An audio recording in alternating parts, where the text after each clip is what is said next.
नमस्कार, welcome to nursing smart. RML SGPGI के इस बैच में आप सभी लोगों का स्वागत है।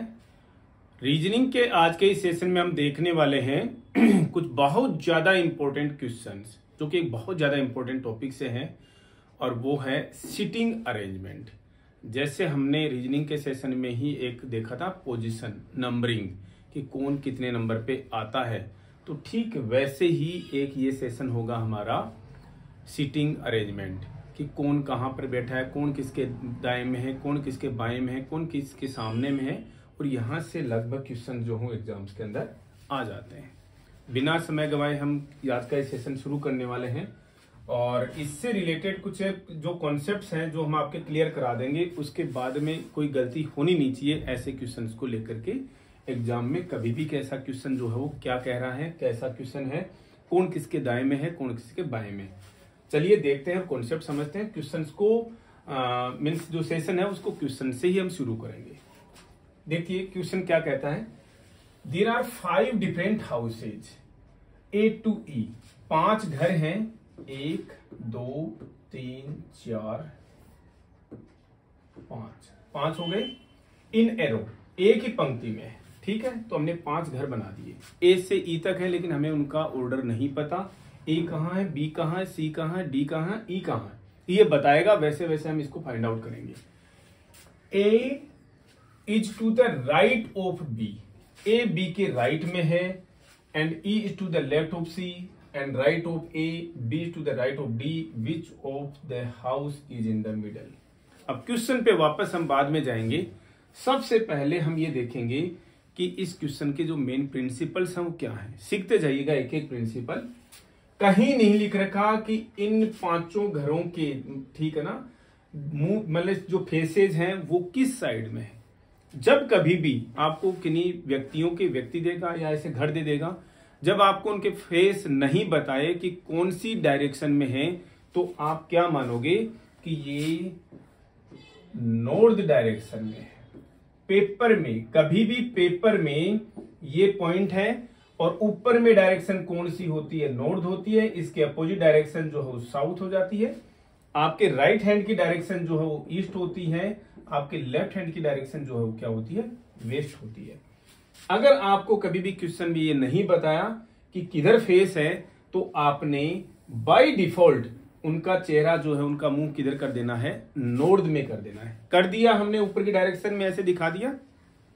जब कभी भी किसी का आपके पेपर पर नॉर्थ की डायरेक्शन में फेस है, तब क्या होगा, उसके लेफ्ट राइट क्या हो जाएंगे, इसका आपका लेफ्ट, पेपर का भी लेफ्ट, यानी हमारा ये लेफ्ट है वो तो यहां का भी लेफ्ट, और आपका राइट यहां का भी राइट। समझ में आ गई ये चीज। जब कभी भी कोई व्यक्ति नॉर्थ फेसिंग है, तो आप उसको पेपर पे दिखाओगे सिटिंग पोजीशन वाली कंडीशंस में के क्वेश्चंस में, तो आपका लेफ्ट, पेपर का लेफ्ट या उनका लेफ्ट, आपका राइट, उनका राइट। क्लियर है? 2 चीजें ये आपकी क्लियर हो जानी चाहिए।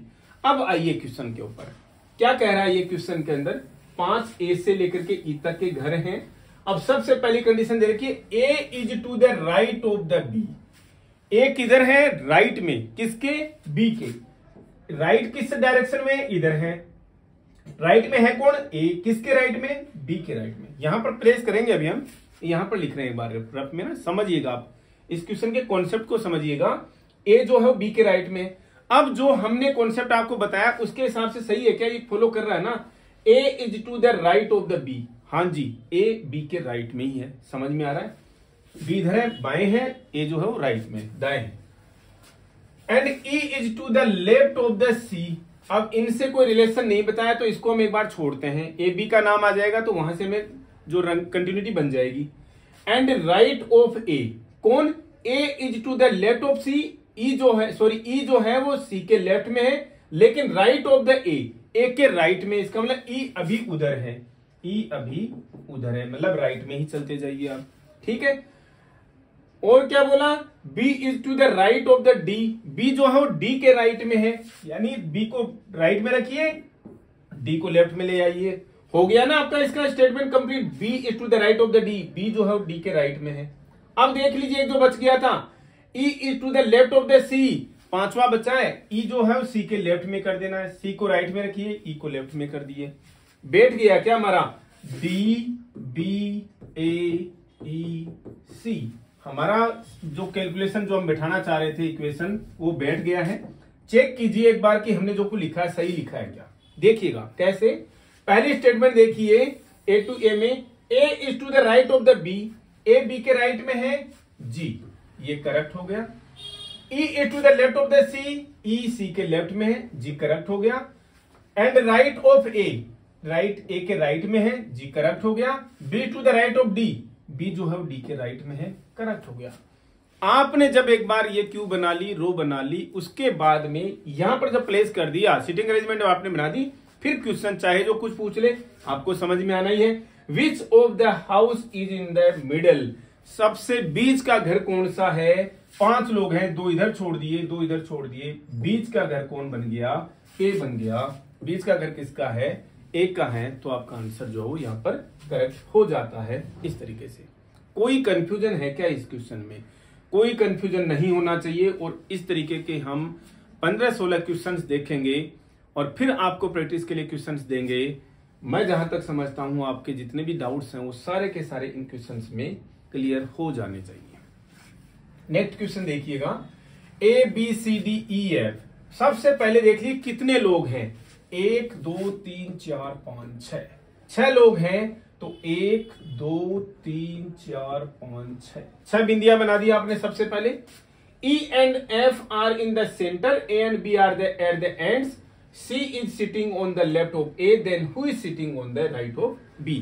देखिए गलतियां होंगी हमसे, लेकिन हम उसको करेक्शन करेंगे, इसलिए हम नीचे लिखेंगे। इसने कहीं नहीं बोला कि ये जो 6 लोग हैं इनका फेस किस साइड में है, कहीं नहीं बोला।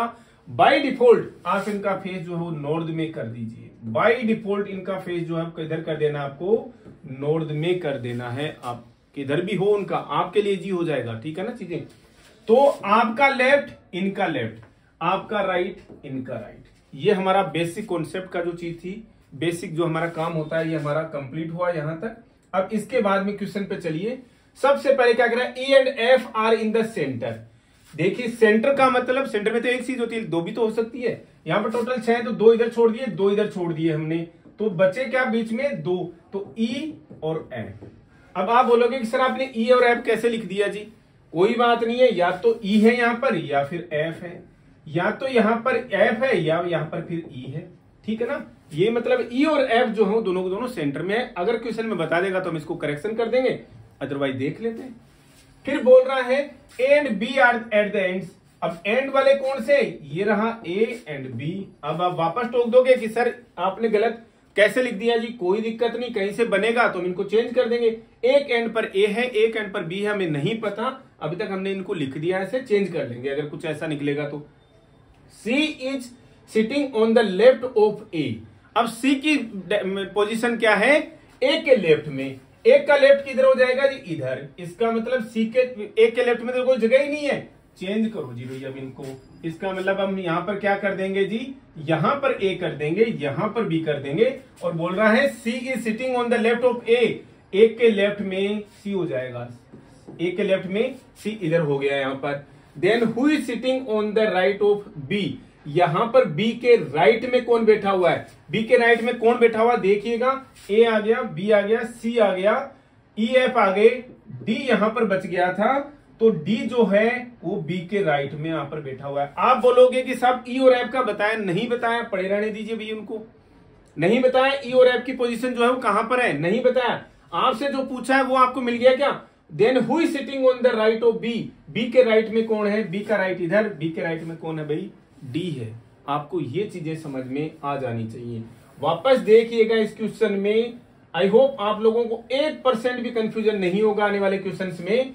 क्या बोल रहा है, 6 लोग जो हैं हमने फेस नॉर्थ की साइड में कर दिया, आपका राइट इनका राइट, आपका लेफ्ट इनका लेफ्ट, ठीक है। इसके बाद बता रहा है ए और बी, ई और एफ जो है वो सेंटर में है, ई और एफ सेंटर में कर दिए दोनों, या तो ई या एफ, कोई दिक्कत नहीं। ए एंड बी हमने सबसे पहले ए इधर रखा, बी उधर रखा। फिर बोला कि भाई C is sitting on the left of A, A के लेफ्ट में अब जगह ही नहीं बची, क्यों, क्योंकि बोल रहा है एंड में है, तो इसको हमने चेंज किया, बी को इधर कर दिया, ए को इधर कर दिया। अब ई के लेफ्ट में हमने सी को दिखा दिया यहां पर। And then who is sitting on the right of B, यहां पर एक जगह खाली बची है बस केवल। क्यों? 1 2 3 4 5 6 ही लोग थे, तो डी बच गया जी। ABCDEF, डी ई और एफ की पोजीशन कोई फिक्स नहीं है। तीसरे नंबर पे भी हो सकता है लेफ्ट से, चौथे नंबर पे भी हो सकता है, डोंट नो। और पूछा भी नहीं उन्होंने, हमें कोई दिक्कत नहीं है। ये पूछ रहा है कि बी के राइट में कौन बैठा है, तो बी के राइट में कौन बैठा है भाई? डी बैठा हुआ है। क्वेश्चन बहुत इजी आएंगे, लेकिन आपको ये बेसिक कॉन्सेप्ट जो है वो क्लियर होने बहुत ज्यादा जरूरी है। देखिए, हमने हमेशा केवल एक चीज बोली आप लोगों को, बिलीव इन लेस। जो बच्चा जितने कम में विश्वास रखेगा वो उतना ही आगे तक जाएगा। भारत में हर साल इतने एग्जाम्स हो रहे हैं नर्सिंग ऑफिसर की पोस्ट के लिए। अगर आप थोड़ा थोड़ा पढ़ोगे, दिक्कत कहां आ रही है? कोई एग्जाम आता है, आप एक्टिव होते हो, एग्जाम हो जाता है, आप वापस स्लीप मोड में चले जाते हो। नहीं, इस कंटिन्यूटी को अगर आप हमेशा बरकरार रखोगे, क्योंकि सबसे ज्यादा दिक्कत ही कहां हो रही है? जैसे अगर नोट सेट में भी देखें 20 क्वेश्चन आते हैं और 20 क्वेश्चन में मेरिट बन रही है। हमारे कांटेक्ट के जितने 350-400 बच्चों ने अपना बताया कि नहीं सर, हमें आपका इन 20 क्वेश्चन से इतनी ज्यादा हेल्प मिली। हालांकि हमने नर्सिंग भी बहुत पढ़ाई है नोट सेट के लिए तो यूट्यूब पर, लेकिन उस 20 क्वेश्चन के मटेरियल में हमसे बहुत ज्यादा हेल्प मिली है उन बच्चों का पता। और ये सोचिए वो 5-5 हजार पोस्ट पर वो हिट करेगी तो मेरिट जो है वो कितनी हैम्पर होने वाली है। तो हमारा कहने का मतलब आप लोगों को केवल एक और एक यही है कि आप अपने बेसिक कॉन्सेप्ट्स क्लियर करते चले जाइए। हो ही नहीं सकता कि कोई एग्जाम आपसे क्लियर नहीं हो। इसीलिए जब आप धीरे धीरे पढ़ना शुरू करेंगे तो एग्जाम है 2 दिन के बाद में, ऑब्वियस सी बात आपको पूरी स्पीड के साथ पढ़ना है, अपने पूरे पोटेंशियल के साथ पढ़ना है। लेकिन जब एग्जाम्स ओवर हो जाते हैं आप स्लीप मोड में मत जाइए, धीरे धीरे पढ़ते रहिए। और जो धीरे धीरे पढ़ी हुई चीज है वो आपको लाइफ टाइम तक याद रहेंगी और वही आपसे एग्जाम्स निकलवाएंगी। और ये हमारा बहुत ही क्लियर सा फंडामेंटल है एग्जाम्स को क्लियर करने का, एग्जाम्स को क्रैक करने का, कि किस तरीके से एग्जाम्स क्रैक की जाती है।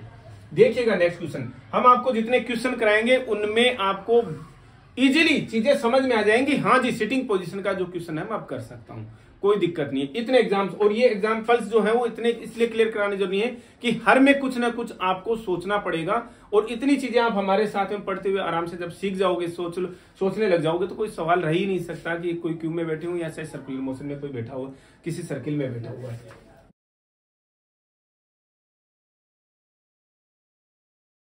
देखते हैं नेक्स्ट क्वेश्चन, PQRST कितने लोग हो गए? 1 2 3 4 5 लोग बैठे हैं, साथ बैठे हैं। T zone 1 extreme end, P zone neighbour of T and third of left of the Q, who is fourth to the right of the P। Again इन्होंने हमें नहीं बताया कि इनका मुख जो किधर में है, तो हम बाय डिफॉल्ट किधर मानेंगे? 1 2 3 4 5 ही लोग हैं PQRST।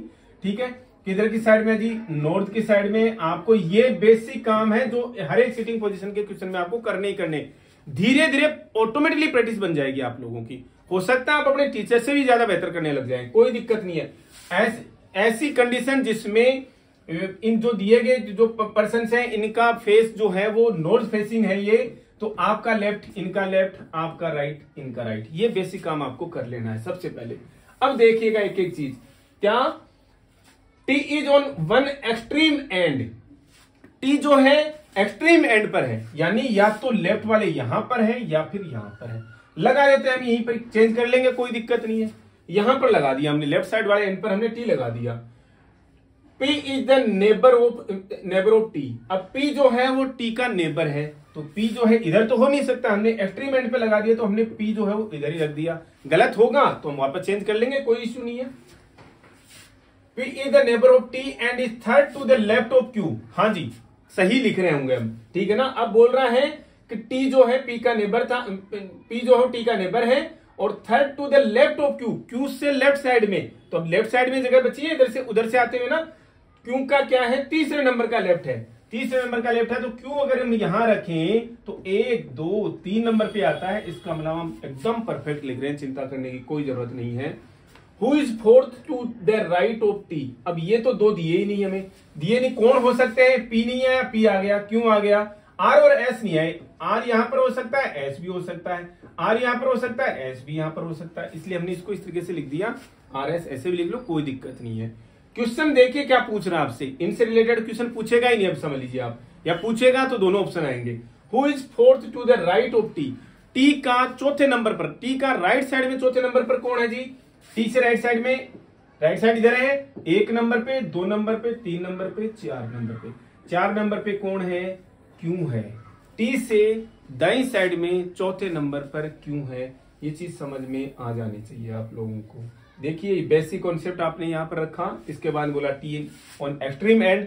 अब की बार मैं उल्टा रख दूं क्या, टी, तो ताकि आपसे गलत होगा तो आप देखिए क्वेश्चन को करेक्ट करेंगे। हमने टी को उधर का भी तो राइट साइड का भी तो एक्सट्रीम एंड है ना। P is the neighbour of T, यहाँ पर भी नेबर हो गया, यहां तक भी कोई दिक्कत नहीं आई। फिर बोल रहा है थर्ड एंड पी जो है वो third to the left of Q. अब क्या है, क्योंकि लेफ्ट में तीसरे नंबर पर है। अब देखो इधर पी तो अब किसी का राइट ही हो सकता है, लेफ्ट तो किसी का हो ही नहीं सकता, केवल टी का हुआ है। इसका मतलब हम गलत कर रहे थे, तो इसको मिटाइए और टी इधर लिखिए, फिर पी इधर लिखिए। फिर बोल रहा है कि क्यों का तीसरे नंबर पर लेफ्ट में इधर आएंगे तो कि तीसरे नंबर पर ये, तीसरे नंबर पर ये, दूसरे नंबर पर ये, पहले नंबर का, और ये क्यों जो है इससे पहले नंबर पर मत लिख दीजिएगा, पहले नंबर का तो ये है, दूसरा बंदा दूसरे नंबर का ये है, तीसरे नंबर का लेफ्ट यहां पर आकर के होगा। ठीक है, तो ये अब आपसे पूछ रहा है कि भी जो बच गए वो कौन है। यहां पर आर भी हो सकता है, एस भी हो सकता है, आर भी हो सकता है, एस भी हो सकता है, नहीं पता। कोई भी पूछ सकता है आपसे कि भाई राइट साइड में टी से राइट साइड में तीसरे नंबर पर कौन है, या तो आर है या एस है।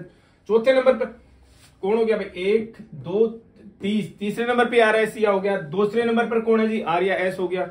चौथे नंबर पर कौन है, who is the fourth to the right of T, T के 4 नंबर पर चौथे नंबर पर राइट साइड में कौन है, क्यों है। आपका आंसर जो है वो यहाँ पर करेक्ट है। वी होप आप लोगों को एक कॉन्सेप्ट, ये चीजें जो है वो समझ में आती जा रही हैं, जो कि आपको बहुत ज्यादा हेल्प करने वाली हैं आने वाले एग्जाम्स में। इससे रिलेटेड जो क्वेश्चन हैं वो अक्सर आ ही जाते हैं किसी ना किसी एग्जाम में। आरएमएल में मिल जाएगा, एसजीपीजीआई में मिल जाएगा, DSSS में मिल जाएगा, ESI से मिल जाएगा, या फिर RRB में मिल जाएगा, या फिर नोट सेट में मिल जाएगा। किसी ना किसी एग्जाम में तो मिलना ही मिलना है। इस तरीके का क्वेश्चन रिपीट भी हो सकता है, क्योंकि बेसिक्स यही है क्वेश्चंस के।